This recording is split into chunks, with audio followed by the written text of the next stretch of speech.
Hello, আসসালামু আলাইকুম। দাদাবাড়ি agro থেকে আমি সুলতান ভাই বলতেছি। আপনাদেরকে দেখাবো আজকে আমরা আসলে বিদেশে সৌদি আরবের খেজুর গাছ নিয়ে আমি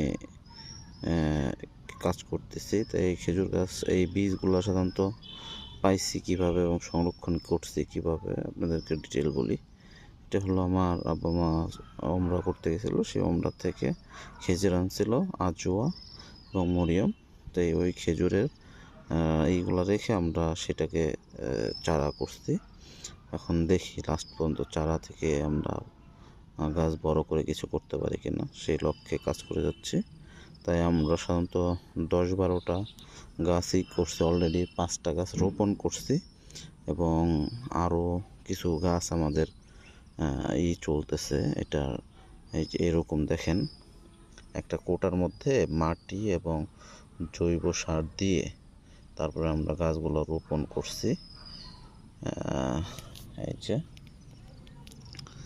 মাটি এবং জৈব সার, শুধু এই দুইটা জিনিস দিয়ে আমরা রোপণ করছি।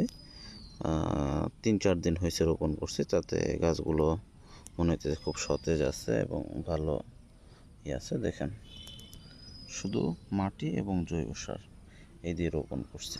ইনশাল্লাহ গাছগুলো ভালো আছে, দেখেন সুন্দর আছে। এটা হলো আজওয়া এবং মরিয়ম চারার গাছ।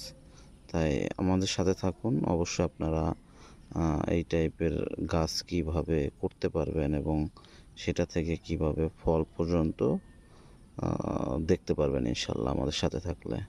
তাই ভালো থাকবেন। অবশ্যই আপনাদের কোনো পরামর্শ থাকলে আমাদের দিয়ে হেল্প করবেন। আসসালামু আলাইকুম।